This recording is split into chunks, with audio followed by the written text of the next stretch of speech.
സ്നേഹമുള്ളവരെ, കുർബാനയുടെ തിരുനാളിനെ കുറിച്ച് രണ്ട് വാക്ക് പറയണമെന്ന് പറഞ്ഞപ്പോൾ എൻ്റെ മനസ്സിൽ കുർബാന എന്ന് പറയുന്നത് നമ്മൾ പെസഹ വ്യാഴാഴ്ച കഴിഞ്ഞ് വരുമ്പോഴാണല്ലോ കർത്താവിന്റെ തിരുശരീരവും ആ കുർബാന സ്ഥാപിച്ചത്.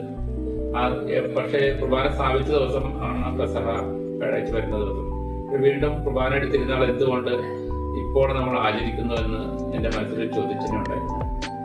അത് പിന്നീട് എനിക്ക് മനസ്സിലായത് നമ്മുടെ ഈ കുർബാനയുടെ തിരുനാളിന്റെ പ്രാധാന്യം ജനങ്ങളിലേക്ക് എത്തിക്കുന്നതിന് വേണ്ടി നമ്മുടെ കാർഷിക വിളകളും ഒക്കെ ആയിട്ട് പശ്ചാത്തലങ്ങളുമായിട്ട് ബന്ധപ്പെടുത്തി അതെന്നും നമ്മുടെ ക്രിസ്തീയ സഭകളിൽ ഓർമ്മിക്കുന്നതിന് വേണ്ടിയാണ് നമ്മൾ ഈ തിരുനാളിന്റെ ദിവസം നമ്മൾ വാഴക്കൊലകളെ കൊണ്ട് പള്ളിമുറ്റങ്ങളും കരിക്കും കൊലകളും അതുപോലെ മറ്റു വിളകളും ഒക്കെ വെച്ച് നമ്മൾ അലങ്കരിച്ച് ആ കുർബാനയുടെ പ്രാധാന്യം ജനങ്ങളിലേക്ക് സമൂഹത്തിൽ എത്തിക്കുന്നത്. നമ്മൾ അത് പ്രദക്ഷിണയായിട്ട് പള്ളിയുടെ പുറത്തേക്ക് വരികയും വാഴക്കൊലകളൊക്കെ അല്ലെങ്കിൽ തെരഞ്ഞെടുപ്പ് വരികയും അത് വീണ്ടും വളരെ ആഘോഷമായ രീതിയിൽ സമാപിക്കുകയും ചെയ്തു. അപ്പോൾ കുർബാനയുടെ തിരുനാള് നമ്മുടെ മനസ്സിലെത്തുന്നത് എപ്പോഴും ഈ വാഴക്കൊലകളും ഒക്കെയാണ് നമ്മുടെ മനസ്സിലെത്തുന്നത്.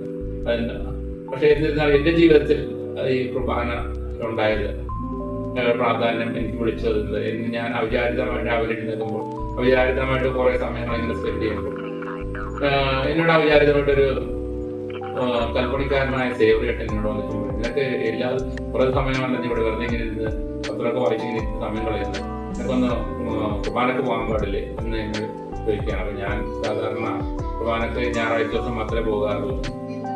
നമ്മളെ ഒരാളെ ഉപദേശിക്കുക എന്ന് പറയുന്നത് തന്നെ നമുക്ക് ഭയങ്കര വിഷമമുള്ള കാരണമാണ്. നമ്മളെ ഒരു അധ്യാപകരോ അല്ലെങ്കിൽ മുതിർന്ന ആൾക്കാരോ മറ്റു ജോലിക്കാരോ ഒരു ഉപദേശിക്കുമ്പോൾ നമ്മളത് കേൾക്കാറുണ്ട്, കേൾക്കില്ല. പക്ഷെ നമ്മളൊരു ഒരാള് വന്ന് ഇങ്ങനെ കൽപ്പണിക്കാരൻ്റെ ഒരാൾ വന്നിട്ട് എന്നോട് ഉപദേശിച്ചപ്പോൾ ഞാൻ തട്ടിക്കയറാതെ ആ ഒരു ദൈവവിശ്വാസത്തിന്റെ ഒരു തീർന്നത് അങ്ങനെ പള്ളിയിൽ പോയതാണ്. പോയേക്കാം എന്നുള്ള ഒരു വിചാരത്തിൽ അങ്ങനെ പോയി. ആദ്യമായിട്ട് പോയപ്പോൾ എനിക്ക് രാവിലെ പോകുമ്പോൾ അത് അങ്ങനെ കൂടുതൽ അതിന്റെ പ്രാധാന്യം എത്ര തോന്നിയില്ല എങ്കിലും ഇന്ന് എൻ്റെ ജീവിതത്തിൽ അത് ഒരു 8 വർഷമായിട്ട് ഞാനത് അത് കഴിഞ്ഞ് അതിന് ഞാനൊരു അരമണിക്കൂർ സമയം ചെലവഴിച്ചിട്ടാണ് ബാക്കി എൻ്റെ എല്ലാ കാര്യങ്ങളും ഞാൻ ക്രമീകരിക്കുന്നത്. അപ്പൊ കുർബാന എന്ന് പറയുന്നത് എൻ്റെ ശരീരമാകുന്നു, ഇതിന്റെ രക്തമാകുന്നു എന്ന് പറയുമ്പോൾ അത് നമ്മൾ മറ്റുള്ള ആ ശരീരം സ്വീകരിക്കാൻ നമ്മളോട് ദൈവം കൽപ്പിച്ചിട്ട് നമ്മളെ ഇപ്പോഴും അത് മാറി നിൽക്കുന്ന ആളുകളാണ് ഇന്ന് സമൂഹത്തിൽ കൂടുതലായി കാണുന്നത്. പക്ഷെ എൻ്റെ ശരീരവും രക്തവും സ്വീകരിക്കുന്ന വഴി നമ്മുടെ ജീവിതത്തിൽ നമുക്കുണ്ടാകുന്ന മാറ്റങ്ങൾ, നമ്മുടെ സമൂഹത്തിൽ നമുക്ക് ഉണ്ടാകുന്ന ഒരു ഉയർച്ച, എല്ലാത്തിനും വളരെ ഏറ്റവും വലുതാണ് ഈ കുർബാനയുടെ സ്വീകരണം. ആ കുർബാന സ്വീകരണത്തിൽ നമ്മുടെ പരിശുദ്ധി കാത്തു സൂക്ഷിച്ചു കൊണ്ട് വേണം ആ കുർബാന സ്വീകരിക്കാൻ. അത് എൻ്റെ ശിക്ഷാവിധിക്ക് കൂടി കാരണമാകരുത്. ഈ കുർബാന സ്വീകരണം നമ്മുടെ പരിശുദ്ധി ഇല്ലായെങ്കിൽ അതിന്റെ ശിക്ഷാവിധിക്ക് കാരണമാകും എന്നും നമ്മളോട് സൂചിപ്പിക്കുന്നുണ്ട്.